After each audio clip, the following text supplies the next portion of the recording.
It's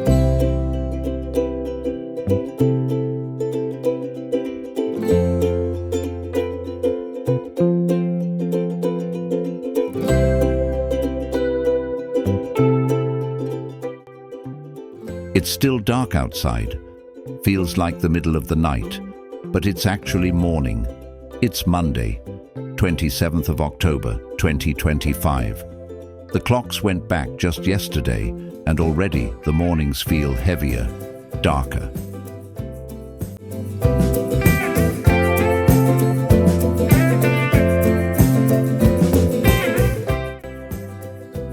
In the next 20 minutes, we're taking you on a countryside road trip through the quiet heart of England on a dark winter morning in October 2025. The roads are still wet from last night's rain, the air is crisp, and the fields lie silent under the dim glow of dawn.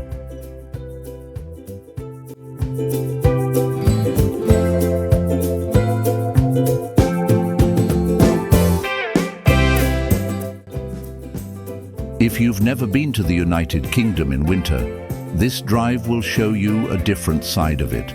Calm, reflective, and quietly beautiful. So, settle in, relax, and join us as we explore the road ahead, where time slows down and the world feels almost timeless.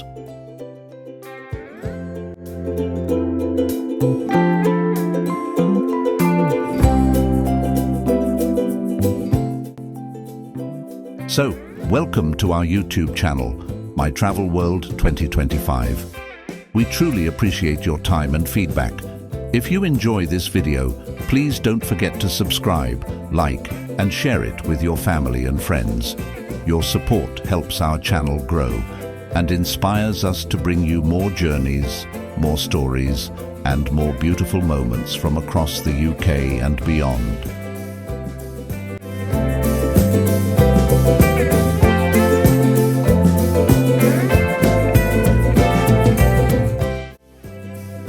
Heading out onto New Birmingham Road. The sky's still black, but the streetlights paint everything in that dull orange glow, like the world's half awake. You can see people's breath in the cold air, steam rising from cars, coffee cups in one hand, phones in the other.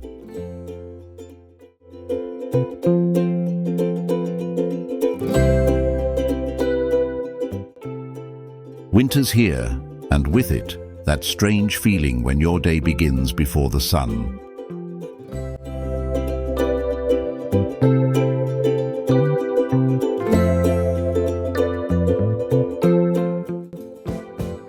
I always find this time of year interesting. You lose an hour of daylight, but somehow gain an hour of quiet. The UK's been changing clocks like this for over a century, all because of a man named William Willett back in 1907.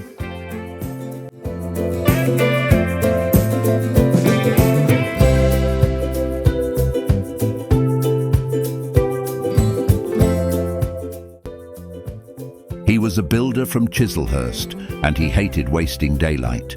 He wanted people to wake up earlier in summer to make better use of the sun.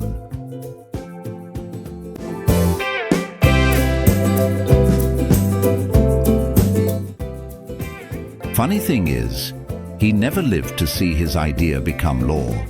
Britain finally adopted daylight saving time during the First World War in 1916 to save fuel. And since then, every October, we go through this little ritual, pretending it's still summer for one more day.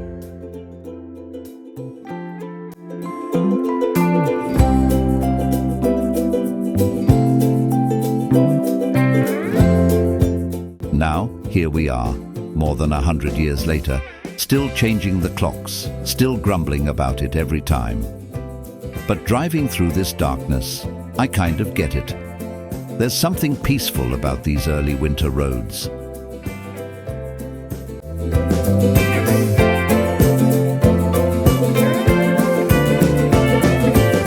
Traffic's picking up now.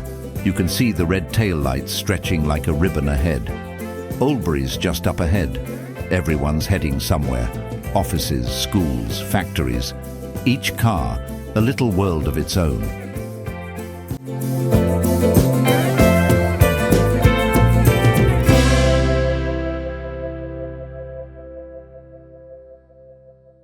The municipal buildings, Oldbury, built 1891, served as the headquarters of the borough and illustrate the civic pride of the town in the late 19th century.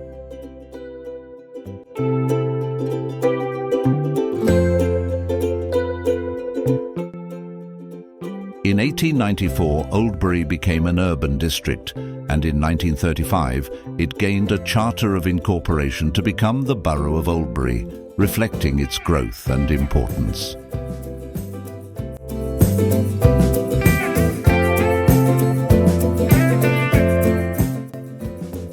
While passing by Oldbury, I look at people in other cars and wonder what their morning feels like.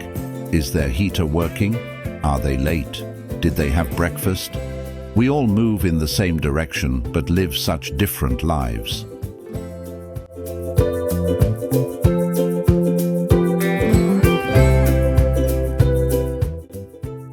Streetlights flicker as we pass through Oldbury town centre. There's that familiar smell, a mix of petrol, exhaust and cold, damp air. Shops still closed, shutters half down, but the buses are full already. Yellow vests, lunch boxes, tired faces. The UK morning rush hour never really changes. Only the light does.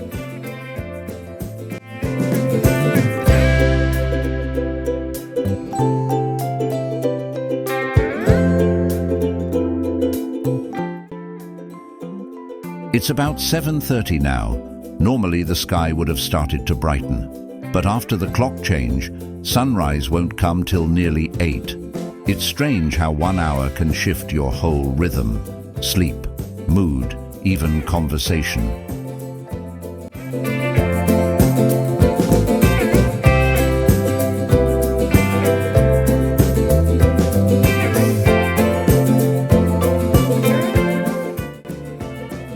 They say the number of road accidents goes up the week after the clocks change. People aren't used to driving in darkness again. There's even research showing depression spikes slightly in November. Our bodies don't adjust as easily as our phones do.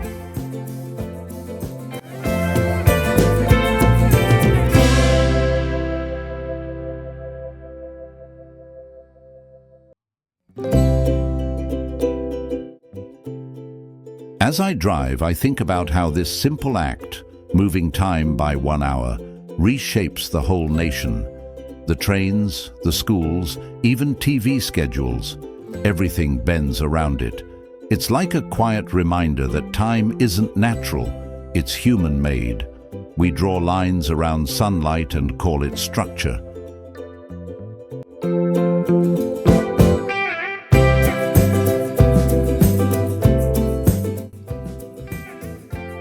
Passing through Smethwick now, Rolfe Street train station on the left.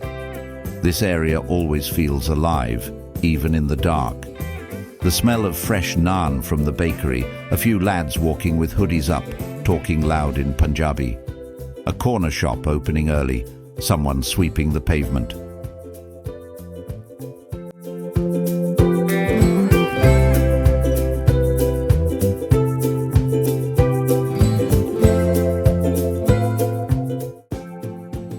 In 2021, Smethwick's estimated population was around 64,007 residents. The town saw substantial growth between 2011 and 2021, roughly 14.5% to 16% increase, one of the highest in Sandwell. The median age is relatively young. In 2022, the median age was about 33 years, compared to England's average around 40.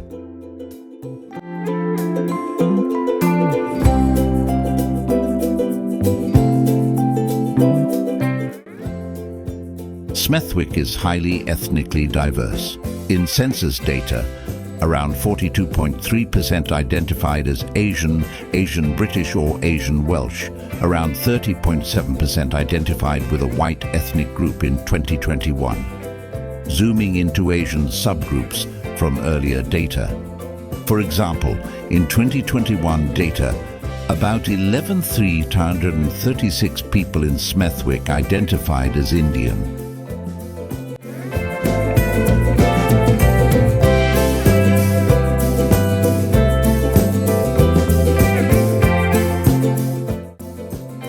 About 9,123 identified as Pakistani. The high proportions of South Asian communities, Indian, Pakistani, etc., mean the local culture is richly influenced by Punjabi, Sikh, Hindu traditions and languages.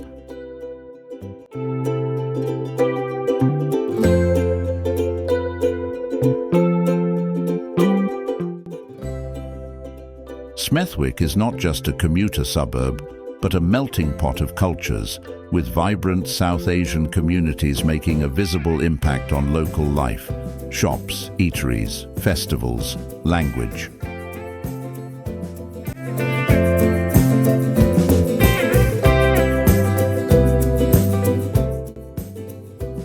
The town reflects how multilingualism, cultural celebrations take place as part of life. For example, Sikh Vaisakhi, Diwali, Eid, and intercultural interactions are part of everyday life. It demonstrates how the young age profile means lots of families, activity, and community life, not just an aging town.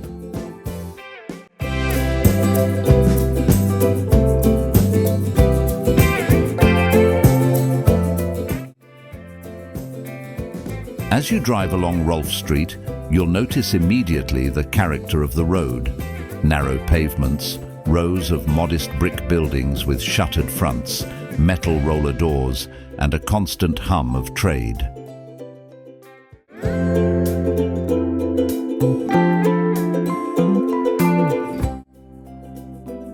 Along the street you will find car workshops that are often family-run, many by Asian families. Vans and minibuses are serviced, MOTs offered, engine diagnostics on display. For example, Rolfe Street Garage Ltd has served the area since the 1970s.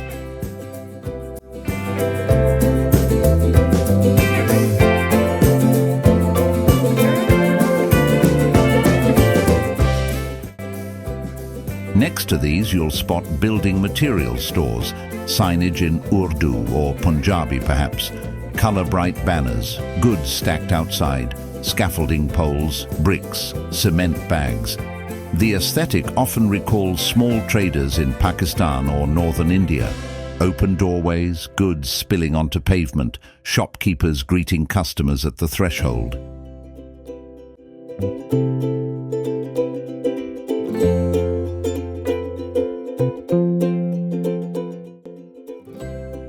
Walk past and you'll see Asian culture-style shops, fabric, cloth stores, wholesale exotic groceries, sweet shops, catering supply stores. On Reddit, locals note the plentiful Desi food shops and independent Asian-owned outlets in the area.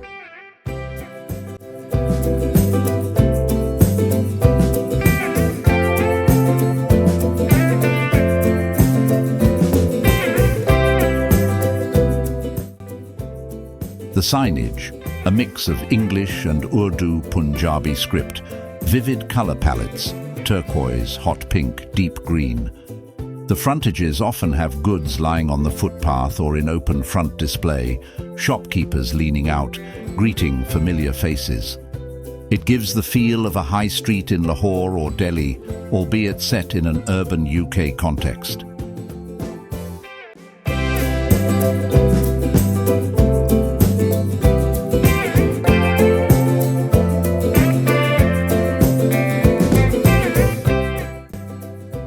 The town represents about the religious diversity, how places of worship, gurdwaras, mosques, temples, churches, are important social hubs, not just buildings.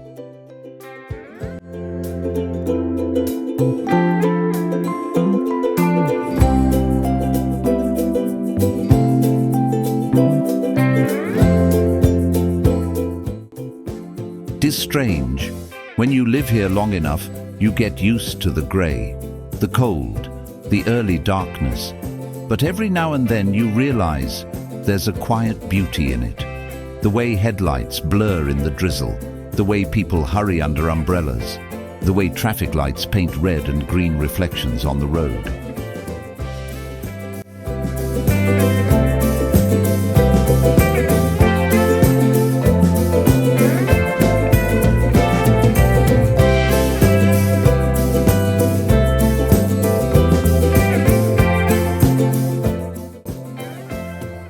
Sometimes I wonder what William Willett would think if he saw all this. Millions of us adjusting clocks, adjusting moods, just because of his old idea. Maybe he'd smile, or maybe he'd ask why we still do it.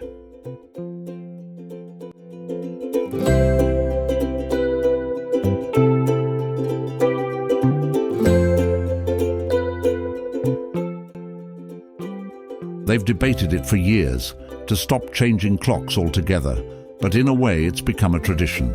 A little reminder that winter's here, and we've got to slow down a bit.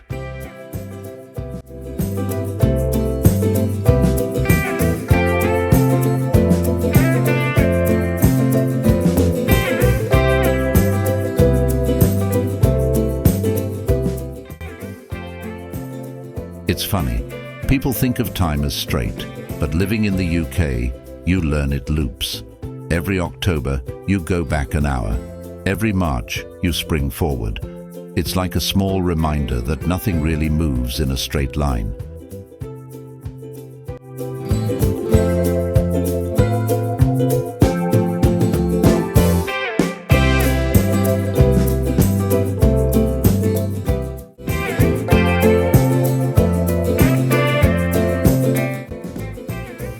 And as the city wakes up, you realize we all live inside that rhythm.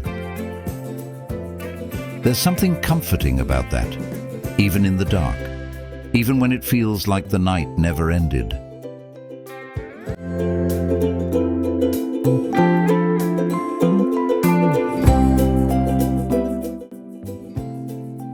All right, on to Soho Road next, heading closer to the jewellery quarter.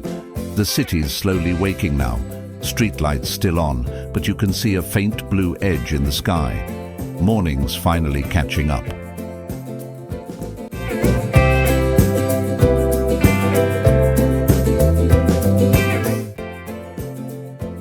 I sometimes think this time of day shows you the real UK, not the postcard version, not the tourist one, but the working one, the tired one. The one that keeps moving even when the sun doesn't show up.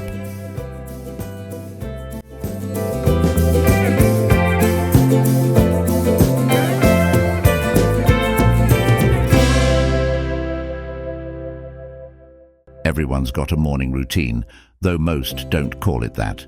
The guy who runs the newsagent unlocking his shutter. The delivery driver double parking just long enough to grab a coffee. The woman at the bus stop scrolling through messages, half smiling at something on her phone.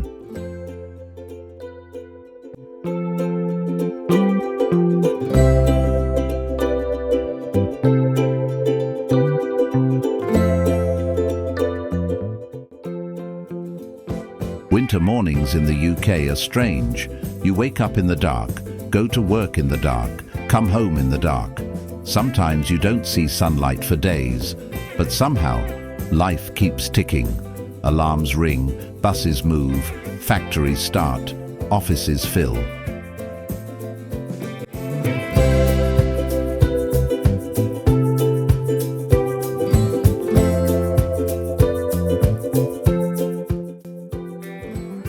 You know, living in the UK teaches you rhythm, not the rhythm of music, but of weather, seasons, moods.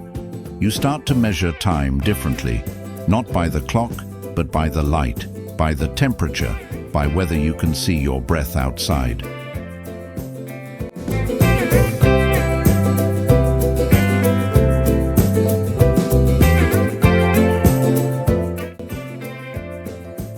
Close to the jewellery quarter, this part of Birmingham always feels a bit magical in winter.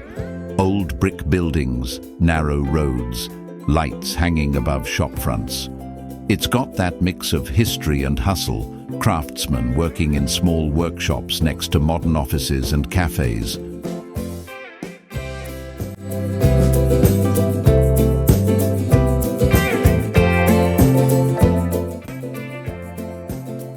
Sometimes I think about how many people before us made this same commute. Different cars, different jobs, same feeling. The need to keep moving, even when the world feels half asleep.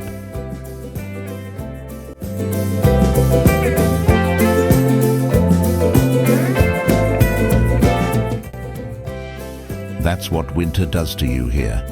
It tests you quietly, not with storms or chaos, but with silence, darkness, and routine.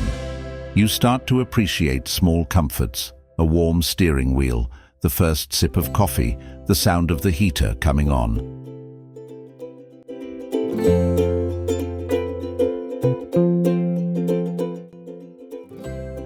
That's what winter does to you here. It tests you quietly, not with storms or chaos, but with silence, darkness, and routine. You start to appreciate small comforts, a warm steering wheel, the first sip of coffee, the sound of the heater coming on.